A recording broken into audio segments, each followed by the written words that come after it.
नमस्कार दोस्तों, मेरा नाम सुमित कुमार। मैं एक्सीलेंट पॉइंट कोचिंग सेंटर से आपका स्वागत करता हूं। और आज से हम न्यू क्लासेस को शुरू करने जा रहे हैं, जिसमें कि आप सभी को पता है कि कंपटीशन बहुत हाई होता जा रहा है और लॉकडाउन की वजह से क्लास नहीं चल पा रही, तो इसीलिए हमने ऑनलाइन सिस्टम बनाया है।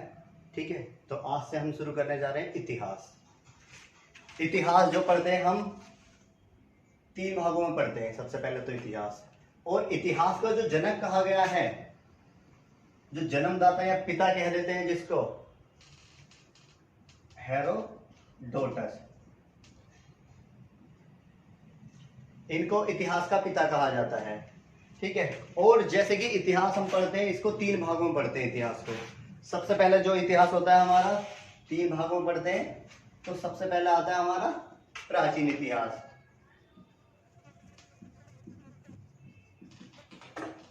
फिर मध्यकालीन इतिहास,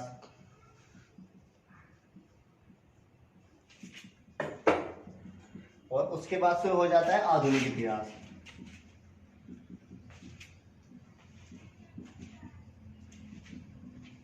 तो इन 3 भागों में हम इतिहास को पढ़ते हैं।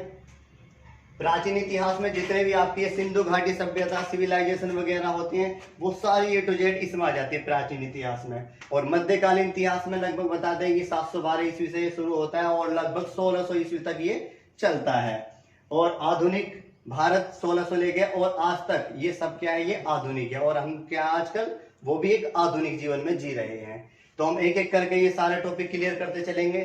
ठीक है, जैसे कि आपको पता है इतिहास का अगर हम संधि विच्छेद करते हैं तो इसका अर्थ होता है इति धन हास। इति धन हास। इति का जो अर्थ होता है वो होता है बीता हुआ। इति का क्या अर्थ होता है? बीता हुआ। और हास का अर्थ होता है सच, बीता हुआ सच, वही क्या कहलाता है? इतिहास। ठीक है, तो ये इतिहास की थोड़ी सी डेफिनेशन थी। अब हम इससे आगे बढ़ेंगे, एक एक टॉपिक क्लियर करते चलेंगे। ठीक है,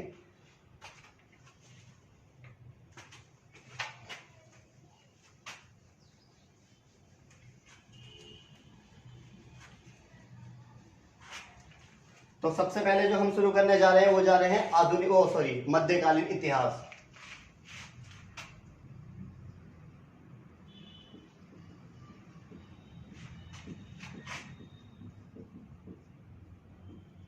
मध्यकालीन इतिहास, तो इसका एक बेस बनाएंगे और आगे तक एकदम जो बिल्कुल एकदम सही तरीके से समझ पाओगे आप, तो इसका एक शुरू से ही लेके एक बेस बना के हम चलेंगे। ठीक है, तो सबसे पहले हम क्या करते हैं? मध्यकालीन इतिहास। तो मध्यकालीन इतिहास लगभग 712 से शुरू हो जाता है, लेकिन उससे पहले भी हम देखेंगे जो अंतिम हिंदू सम्राट जो था वो हर्षवर्धन था। हर्षवर्धन ये अंतिम हिंदू शासक था। और जब इसकी मृत्यु हो गई थी, मृत्यु होने के बाद में भारत में क्या हुआ? छोटे छोटे क्या होने लगे? वो टुकड़ों में भारत क्या बट गया। तो उसी समय एक सिंध एक जगह पड़ती है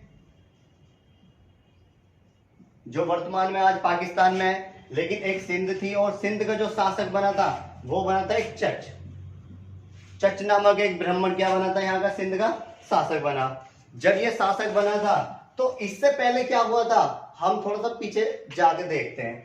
तो क्या हुआ था? तो आपको पता है कि जब भारत पर 712 ईस्वी में मोहम्मद बिन कासिम ने आक्रमण किया था, तो उससे पहले क्या हुआ था आपको पता है?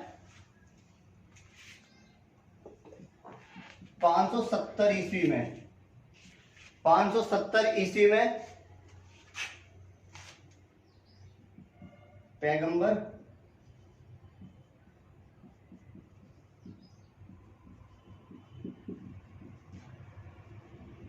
मोहम्मद साहब का जन्म होता है। कब? 570 ईस्वी में। जब इनका जन्म हुआ तो ऐसा नहीं है कि इस्लाम धर्म का इन्होंने ही क्या किया, जनक इनको कहा जाता है। क्यों? इस्लाम तो पहले भी था, मुस्लिम तो पहले भी थे, लेकिन हाँ इनको एक वास्तविक तरीके से माना गया है। जैसे कि आपको पता है जैन धर्म के जो 23वें तीर्थकार थे, जैन धर्म का देखो पहले भी आविष्कार हुआ है, जनक हुआ है। ठीक है ना, लेकिन सबसे जो महत्वपूर्ण माना गया है, किनको माना गया है? जो आपके महावीर स्वामी थे।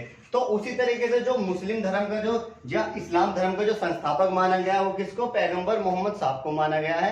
तो इसके लिए हम थोड़ा सा इनके बारे में पढ़ते हैं, फिर आगे देखते हैं कैसे कैसे इन्होंने इस्लाम धर्म का प्रचार प्रसार किया। तो पैगंबर मोहम्मद साहब का जन्म 570 ईस्वी में हुआ था और इनके पिता जो थे वो एक कृषक थे। कृषक बोले तो किसान थे। और इनके जो पिता थे वो थे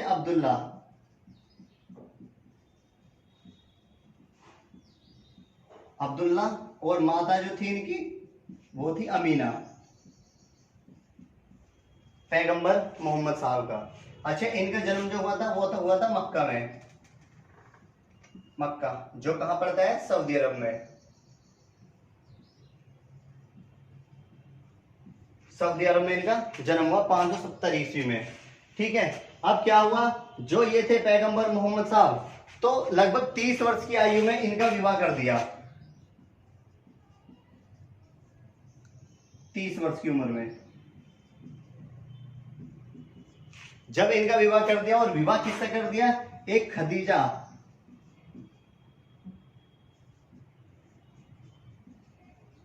खदीजा नामक एक विधवा थी और उनके साथ क्या कर दिया? इनका विवाह कर दिया। जब इनका विवाह कर दिया और विवाह करने के बाद में इनके दिमाग में खुद कुछ समय बाद ये बात आई कि भाई मुझे क्या करना चाहिए, मुझे इस्लाम धर्म का और प्रचार प्रसार करना चाहिए।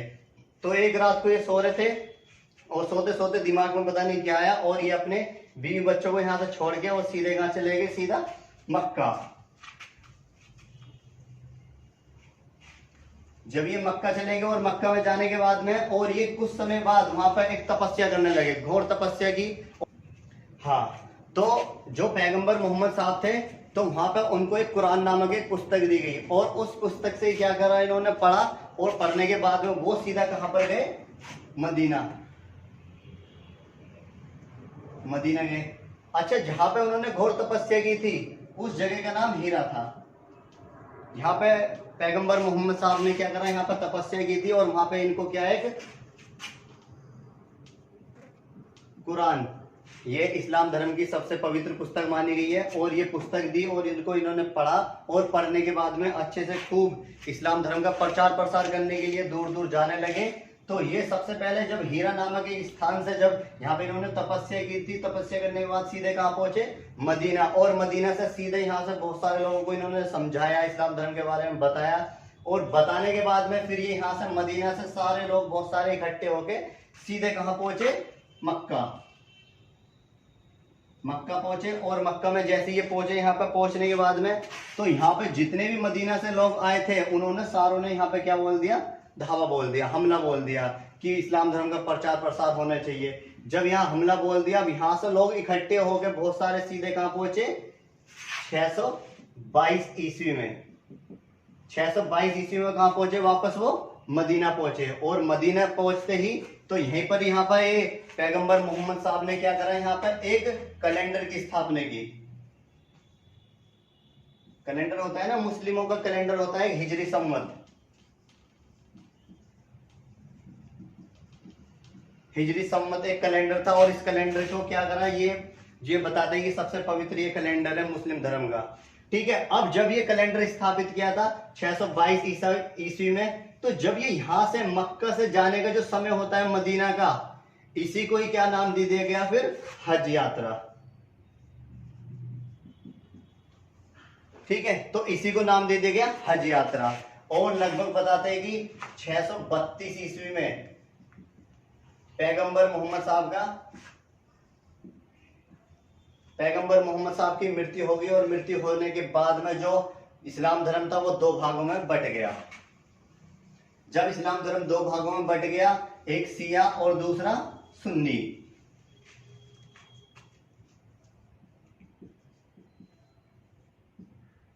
इस्लाम धर्म 2 भागों में बट गया, और एक शिया और दूसरा सुन्नी, ये 2 भागों में बट गया। अब हुआ क्या यहाँ पर? जब ये इस पैगंबर मोहम्मद साहब की मृत्यु होने के बाद में जब ये 2 भागों में बट गया, एक नरम दल और दूसरा गरम दल बोल सकते हैं हम इनको, तो यहाँ पर होता क्या है? इनमें लड़ाई झगड़े होने लगे। ये बोलने लगे कि भाई हमारे में से कोई नेता बनेगा। नेता मतलब क्या? कोई मतलब साहब बनेगा। ये बोलते थे कि हमारे में से बनेगा, लेकिन इन दोनों में से बहुत समय हो गया लड़ाई झगड़े चलते चलते, लेकिन कोई नहीं बन पाया। तो तब ही यहाँ पे सुन्नी धर्म के जो लोग थे उन्होंने क्या किया, यहाँ पर एक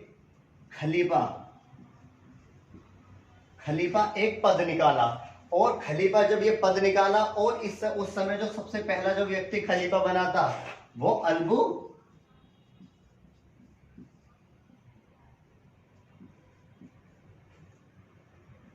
बकर नामक एक व्यक्ति बना, जो जिसको बता देंगे सबसे पहला खलीफा यही बना था। तो तब हुआ क्या, जब इन्होंने अपना खलीफा बना लिया, अब इनके पास क्या था कि ये भी सोचने लगे कि हमें भी कुछ करना चाहिए। तो यहाँ पे पैगंबर मोहम्मद साहब का एक दामाद था जिसका नाम था अली। इन्होंने सोचा भाई हम भी अपना एक क्या बनाते हैं यहाँ पर, खलीफा। और इन्होंने अली नामक एक व्यक्ति को खलीफा बना दिया। अब ये अपने रास्ते हो गए और ये अपने रास्ते हो गए। तो यहाँ पे ये जो थे सुन्नी वाले लोग जो थे, सुन्नी धर्म के, क्योंकि आपको पता है उससे पहले इस्लाम धर्म से पहले भी यहाँ पर क्या था, सऊदी अरब में एक यहूदी धर्म चलता था। यहूदी धर्म चलता था और इस यहूदी धर्म के लोग जो थे ये थे तो ही मुस्लिम, लेकिन ये यहूदी धर्म को मानते थे। और आज भी आपको पता है वर्तमान में एक यहूदी धर्म के बहुत सारे लोग हैं आज भी वर्तमान में, ठीक है, जो शिया और सुन्नी थे। तो ये जो खलीफा जो पद था अबू बकर था, इसने कहा कि भाई देखो हमें क्या करना है, इस्लाम धर्म का प्रचार प्रसार करना है बहुत अधिक यहाँ पर। तो यहाँ से हुआ क्या, यहाँ से तो ये अबू बकर जो था इसने बहुत जगह जगह लोगों को कहाँ भेजता था, ये प्रचार प्रसार करने के लिए। और प्रचार प्रसार करने के माध्यम से ये क्या करते थे, भारत में भी आए, फिर ये व्यापार चलता था इनका, देश विदेशों से ये आते जाते रहते थे। तो इसी तरीके से जब अबू बकर जो था इसकी मृत्यु होने के बाद में यहाँ पर एक व्यक्ति और दूसरा फिर खलीफा बना, और जिसका नाम था अल-हज्जाज। जो अल-हज्जाज था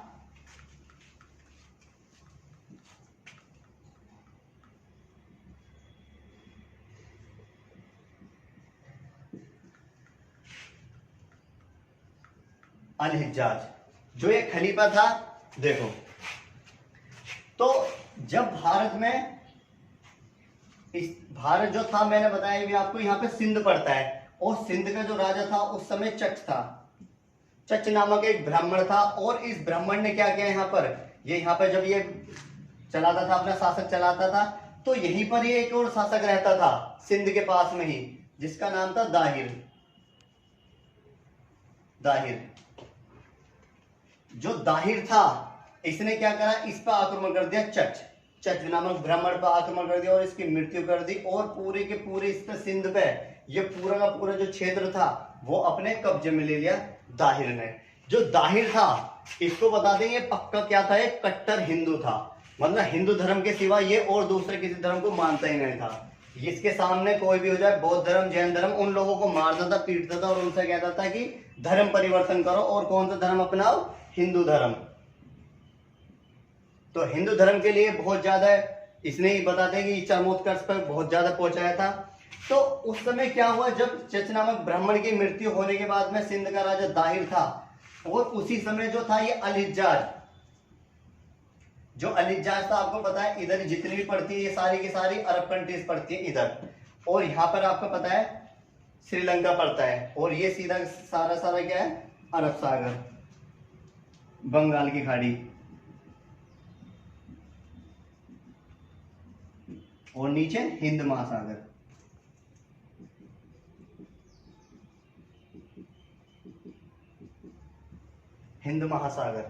तो उस समय क्या हुआ, ये सारी ऊपर क्या थी कंट्री, अरब कंट्रीज थी यहाँ पर। तो यहाँ का जो शासक था उस समय मैंने बताया भी आपको, अल-हज्जाज यहाँ का शासक था। अब होता क्या, ये अल-हज्जाज ने यहाँ से व्यापार के लिए कुछ लोग भेजे अपने यहाँ पर इस तरीके से हिंद महासागर में जो श्रीलंका था यहाँ पर व्यापार चलता था, और व्यापार करके जब ये यहाँ से वापस जा रहे थे तो यहीं पर ये क्या पड़ता है, पूरा का पूरा सिंध पड़ता है। तो इन लोगों ने क्या करा है, जो सिंध के कुछ बताते हैं कि उस समय समुद्र के लुटेरे थे, ये समुद्र में जो भी मार्ग में मतलब सामान व्यापार चलता था उन्हें लूटते थे। तो यहां से जो था ये सामान जा रहा था, जब यहां से सामान जा रहा था तो सिंध का राजा दाहिर था और कुछ लोग उसके साथ मिल गए और मिलने के बाद में सीधा का सारा सामान जो था इसका अल इज्जाज का वो सारा इन्होंने लूट लिया। अब लूटने के बाद में होता क्या यहाँ पर, जो अल इज्जाज था इसको पता चला कि मेरा सारा सामान किसने लूट लिया, सिंध के राजा दाहिर ने लूट लिया। अब ये सीधा अल इज्जाज जो था यहाँ से अपनी कुछ सेना लेकर आता है और सीधा कहाँ पहुंचता है, सिंध। और सिंध का राजा जो दाहिर था उससे मिलता है और इससे कहता है कि भाई देख, तूने मेरा सामान लिया है और मुझे मेरा सामान दे दे, मैं जो हूँ खलीफा, मेरा नाम खलीफा पद है। और खलीफा पद जो था उस समय का बताते हैं कि ये भगवान की तरह होता था, क्योंकि अगर इसने बोल दिया कि ईद आज बनेगी तो ईद आज ही बनती थी। तो ये बहुत सर्वोपरि पर था पद खलीफा का। तो इसकी यहाँ पे क्या किया, जो दाहिर था, दाहिर ने अल इज्जाज की बेइज्जती की और बेइज्जती करने के बाद में इसको वापस यहाँ से भेज दिया। जब इसको भेज दिया, अब भेजने के बाद में होता क्या यहाँ पर, जब यहां से वापस भेज दिया अब इसको गुस्सा आया। और गुस्सा आने के बाद में तब ही इसका एक बताते कि भतीजे बताते, सेनापति भी बताते, जिसका नाम था मोहम्मद बिन कासिम।